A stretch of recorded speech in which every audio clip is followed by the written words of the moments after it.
Déclaration. Il y a quelques jours, certaines églises de notre pays, Église protestante méthodiste du Bénin, EPMB, Église orthodoxe d'Antioche, Première mission africaine Bodawa, Église méthodiste africaine, l'ordre sacré éternel des chérubins et des séraphins, ont rendu public sur les antennes de la télévision nationale et sur les réseaux sociaux un communiqué de presse traitant du nouveau code électoral en République du Bénin, objet de la loi numéro 2024, 13 du 5 mars 2024, modifiant et complétant la loi numéro 2019-43 du 15 novembre 2019. Le lieu d'organisation de la conférence de presse, Wesley House, siège de l'EPMB, le porte-parole de l'ensemble des églises signataires du communiqué, un laïc de l'EPMB.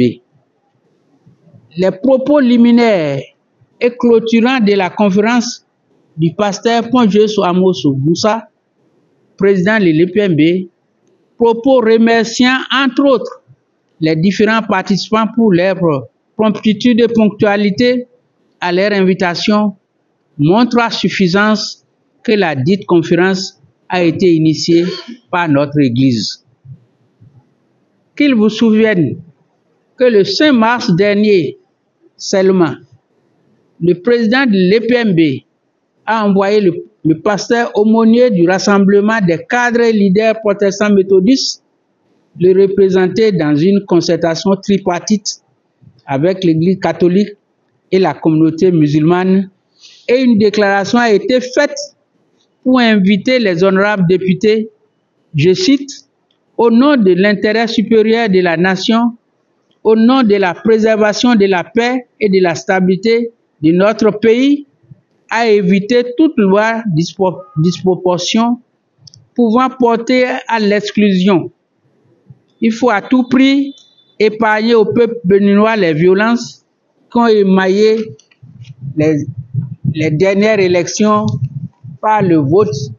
d'un code électoral qui garantisse des élections pacifiques, transparentes, inclusives et démocratiques en 2026. Ajoutez à cela, le président de l'EPMB a envoyé une représentation au colloque réalisé le 25 avril 2024 par les catholiques.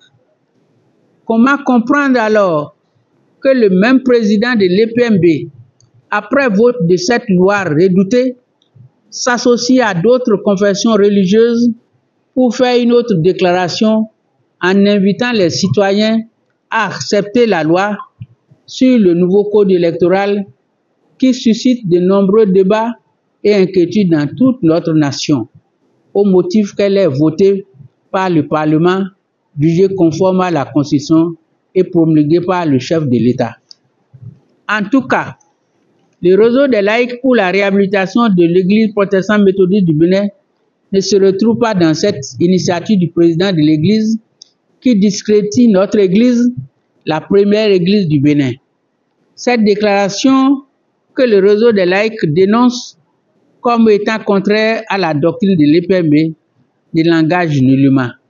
Fait à Cotonou le 15 mai 2024.